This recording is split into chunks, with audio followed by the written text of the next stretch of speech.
কিরে, ওই কাজের লোকটাকে মারতেছে কেন? যাই তো।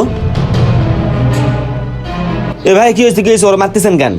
এ ভাই, আপনি কে? আমাদের বিষয় আমরা বুঝে নিব, আর আপনি এখানে এসে ঝামেলা করতেছেন কি কারণে? আমি কি সব পরে বলতেছি? ভাইয়া তুমি আগে উঠো তো।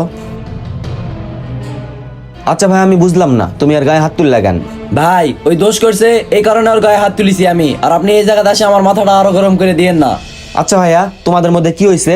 ওই তোমার গায়ে হাত দিল কেন? ভাই এটা তো আমিও বুঝতেছি না, আমি এখানে কাজ করতেছি, ও এসে আমাকে মারতেছে। কোনো দোষ করিসনি মানে? আজ 2 দিন হয়ে গেল তুই আমার কাজ নিয়ে বসে আছিস, আর তুই এখানে এসে মানুষের কাজ করতেছিস নাকি?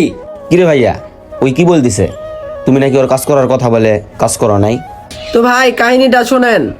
হেরাকারে কাজ করলে সারাদিন গাদা খাটনির মতন কাজ করতে হয়, আর 400 টাকা দিন শেষে দেয়। আর এখানে আমি কাজ করি 600 টাকা, আর একটু মাত্র কাজ করলে 600 টাকা দিবে। তাহলে